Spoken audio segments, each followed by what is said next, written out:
প্রিয় দর্শক বন্ধুরা, আশা করি সকলে ভালো আছেন। আজকে আপনার সাথে আমি হাজির হয়েছি আজিজ রিয়াদ নাটক আপডেট অফিসিয়াল ইউটিউব চ্যানেল। সবাইকে জানাচ্ছি স্বাগতম। আজকে আপনার সাথে যে নতুন একক নাটক নিয়ে হাজির হলাম, সে নতুন একক নাটকটির নাম হচ্ছে মায়ের দোয়া। এই নাটকটির ভিতরে বরাবরের মতন অভিনয় করতে দেখা যাবে ফারহান আহমেদ জোবানকে ও সাফা কবিরকে। বরাবরের মতন এই নাটকটির গল্প ও চিত্রনাট্য করেছেন মোসাব্বির হোসেন মুহিত আর পরিচালনা করেছেন মাহবুব রশিদ বান্না। ইতিমধ্যে কিন্তু এই নাটকটি দুটি কিন্তু পোস্টার রিহার্সাল করা হয়ে গেছে অনেকদিন আগে থেকে আমাদের মাঝে, তাও দেখতে পাচ্ছেনি। অসাধারণ হয়েছে পোস্টারগুলো। অবশেষে এই নাটকটি ইউটিউবে প্রকাশিত হতে যাচ্ছে খুবই শীঘ্রই। এই নাটকে কিন্তু একটি ট্রেলার প্রকাশ করা হয়েছে আমাদের মাঝে, তাও দেখতে পাচ্ছেনি।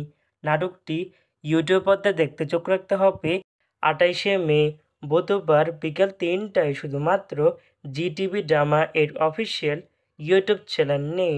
মায়ের দোয়া শিরোনামে নাটকটি দেখার জন্য কারা কারা অপেক্ষা আছেন সেটি কিন্তু অবশ্যই কমেন্ট করে জানতে পারেন।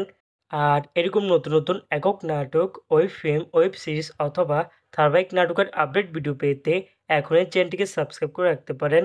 পাশ থাকা বেল আইকনটিকে অন করে রাখুন, তাহলে নতুন নতুন একক নাটকের আপডেট ভিডিও যাবে সবার আগে সর্বপ্রথম। চাইলে আমাদের একটি ফেসবুক পেজ ফলো করে রাখতে পারেন। ফেসবুক পেজটি আমি লিঙ্ক দিয়ে রেখেছি পিন কমেন্টে অথবা ডিসক্রিপশন বক্সে। ধন্যবাদ সবাইকে।